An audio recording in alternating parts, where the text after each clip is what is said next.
Hello friends, welcome to Bhairava view 786. இன்னைக்கு நம்ம பார்க்க போகிறது, நல்லதை படைச்ச இந்த இறைவன் எதற்காக பூமியில் கெட்டதையும் படைச்சிருக்கான் அப்படின்ற விஷயத்தை பற்றின ஒரு சிறு கதையை பார்க்க போகிறோம்.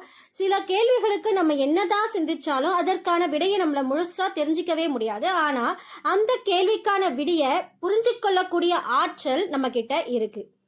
இப்போ அதை மாதிரியான ஒரு விஷயத்தை தான் இப்போ நம்ம பார்க்க போகிறோம். இந்த பூமியில் நல்லதை படைச்ச இந்த இறைவன் எதற்காக கெட்டதை படைச்சிருக்கான் அப்படின்ற விஷயத்த நீங்கள் யாராவது சிந்திச்சிருக்கீங்கன்னா கமெண்ட் பாக்ஸில் கமெண்ட் பண்ணுங்கள். இப்போ ஒரு நல்லது நடக்குது அப்படின்னு சொல்லிட்டு பார்க்கும்பொழுது அதை அப்படியே ஏற்றுக்கிறோம், சந்தோஷப்படுறோம்.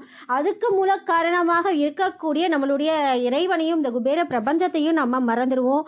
அதுக்கு அப்போ நம்மளுடைய தலை விதி ஜாதகம் அதை எதையுமே யோசிக்க மாட்டோம். ஆனால் கெட்டது ஒன்று நடக்குது அப்படின்னு பார்த்தா அந்த நேரத்தில் நம்ம மனம் நொந்துக்கிறோம், இறைவனை திட்டுறோம், நான் என்னதான் பாவம் பண்ணணும், இந்த மாதிரி கஷ்டத்தை அனுபவிக்கிறேன் அப்படின்னு சொல்லிட்டு நம்ம சொல்கிறோம்.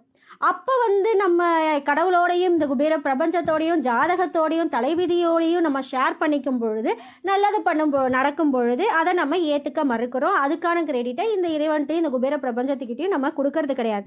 இப்போ அதை பற்றின விஷயத்தை தான் இந்த வீடியோ மூலமா ஒரு சிறு கதையோட உங்களுக்கு நான் சொல்கிறேன். இப்போ ஒரு குருவிடம் ஒரு மாணவன் இந்த கேள்வியை கேட்கிறாரு, நல்லது அனைத்தையும் படைச்ச இறைவன் எதற்காக கெட்டதையும் படைச்சாரு குருவே அப்படின்னு சொல்லிட்டு.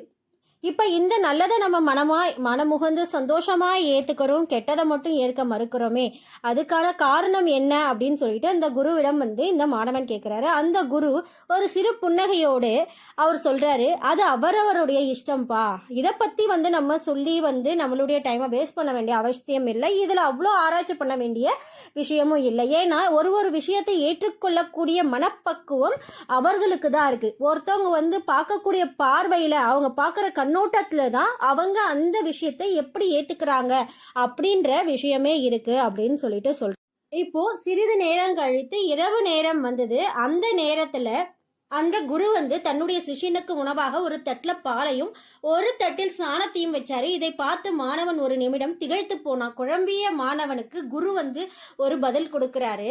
அது என்னன்னு பார்த்தோன்னா, பசுவிடம் இருந்து தான் பாலும் வருது, இந்த சாணமும் வருது. இந்த பசுவிடம் இருந்து வரக்கூடிய பாலை நம்ம நேரடியாக ஏற்றுக்கொள்கிறோம், ஆனால் எதற்காக சாணத்தை மட்டும் ஏற்றுக்கொள்ள மறுக்கிறோம் அப்படின்ற கேள்வியை கேட்டார். அப்ப பால் போன்ற நன்மை தரக்கூடிய பொருட்களை நம்ம நேரடியாக மகிழ்ச்சியாக இன்பமாக பெற்றுக்கொண்டு நம்ம அதனுடைய இன்பத்தை அனுபவிக்கிறோம். ஆனா இந்த சாணத்தை நேரடியாக ஏற்றுக்கொள்ளாம அதை மண்ணுல புதைத்து உரமாக்கி அதிலிருந்து வரக்கூடிய பலன்களை மட்டும் நம்ம அனுபவிக்கிறோம். அதே போலதான் நம்ம வாழ்க்கையில வரக்கூடிய அனைத்து விதமான கெட்ட விஷயங்களையும் மண்ணில் போட்டு புதைத்து அதிலிருந்து கிடைக்கக்கூடிய அனுபவங்கள் மூலியமாக நம்ம வாழ்க்கையில உரமாக்கி நம்ம வாழ்க்கையில முன்னேற்ற நிலைக்கு பயன் கொண்டு செல்லணும் அப்படின்றத இந்த குரு அந்த மாணவனுக்கு ஒரு விளக்கம் கொடுத்தார். நமக்கு வரக்கூடிய பிரச்சனைகள் அனைத்துமே ஒரு இந்த சாணம் போன்றது. அது நம்ம மனசுக்குள்ள புதைந்து நமக்கு அதுல இருந்து ஒரு அனுபவம் கிடைக்கும். இந்த அனுபவம் மூலியமா நம்ம அடுத்த நிலைக்கு போகும் பொழுது இந்த ஒரு சில தவறுகள் செஞ்சா இனிமேட்டு அந்த தவறுகளை செய்யக்கூடாது, இந்த மாதிரியான சூழ்நிலையை நம்ம நம்மளே திருத்தி கொண்டு நம்ம வாழ்க்கையில முன்னேறணுன்றதுக்கு தான் இதுக்கான கதையை இந்த இறைவன் நமக்கு கொடுத்திருக்காரு.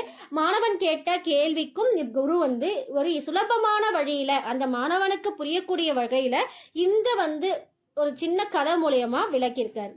இந்த இறைவனால நமக்காக படைக்கப்பட்ட ஒவ்வொரு விஷயத்திலும் பல மர்மங்கள் அடங்கி தான் இருக்கு.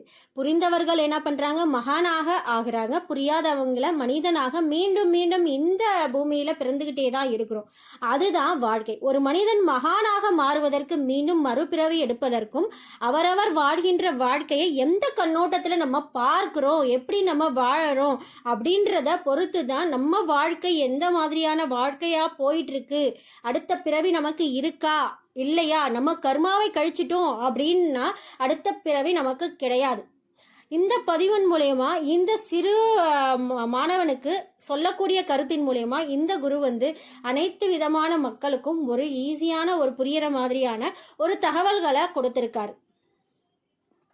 யாம் பெற்ற இன்பம் பெருக வையகம். இறைவனுடைய ஆசீர்வாதத்தாலையும் இந்த குபேர பிரபஞ்சத்துடைய ஆசீர்வாதத்தாலையும் உங்கள் தேவைகள் அனைத்தும் நிறைவேறி நீடூழி வாழணும் இந்த இறைவனுடனும் இந்த குபேர பிரபஞ்சத்திடமும் கேட்டுக்கிற. வாழ்க வளமுடன், வாழ்க வளமுடன், வாழ்க வளமுடன்.